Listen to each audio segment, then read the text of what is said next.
Hey, what is up guys? I'm KBHD here, and welcome to your first look at the Samsung Galaxy S10e. We don't know what the E stands for yet, so I'm just gonna go with economy. So there is a video up already at the same exact time on the new Galaxy S10 and S10 Plus, the flagships of the lineup, so the link's here to watch it, or it'll be the first link below. But this S10e is a new addition to the lineup, coming in at a bit of a lower price, kind of just like what Apple did in September with their iPhones. Some people thought Apple was getting a little loose, releasing a third phone alongside the other two that may get a little confusing. But then again, Samsung already makes like 10,000 phones, so I guess we shouldn't be surprised by this duplication of strategy. So if the Galaxy S10 and S10 Plus are perfect matches alongside the iPhone XS and XS Max, which they kind of are, then this Galaxy S10e is a perfect parallel to the iPhone XR. And that's starting with the price. It is $750, just like the XR, which is definitely, again, not budget by any means, but it is lower than the other flagship phones it's launching with. So with that, where are you saving your money?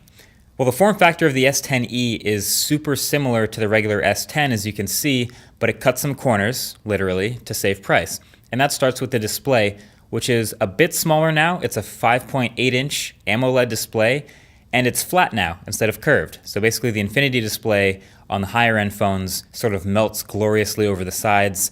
The S10e has a flat screen, meaning it goes mostly edge to edge, but it's a little less dramatic. Matter of fact, it's similar to the iPhone XR in that the bezels all the way around are just a little bit thicker, just a slightly taller chin, slightly cut in side bezels. It's not problematic at all. In fact, I think most people would hardly notice, but it's just people like me who are pixel peeping that are gonna see that. But it's still an over 90% screen to body ratio. And also, just so I don't forget to say it, the display on this S10e, while it is slightly lesser than the two higher end brothers, it's still way better than the display Apple put in the iPhone XR. This was an LCD, this was a much lower resolution. The display on the S10e is still a 500 plus pixel per inch AMOLED display. So it's got the same characteristics, the same hole punch, but it's just slightly lesser than the older brothers. Anyway, another one of the big new features of the S10 was, of course, the ultrasonic fingerprint reader underneath the display glass. That's pretty high-end, expensive tech. S10e doesn't have that. Instead, it actually uses a traditional fingerprint reader, and it's in the power button on the right-hand side.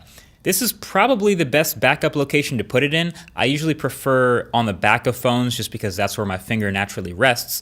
But the power button is also great because you're often pressing that button anyway, and your finger usually rests there too. So then the last major trade-off of the Galaxy S10e is, just like the iPhone XR, removing one of the cameras. So the bigger brother has an extra camera. The Galaxy S10 just got triple cameras, which means the Galaxy S10e now has dual cameras. So it shares the same high-end dual aperture primary camera, and it also keeps the ultra wide, so it doesn't have the telephoto camera anymore, which I think is great because most people rarely intentionally use the telephoto camera anyway. And then on paper with the specs, they even did what Apple did with the SoC and the RAM.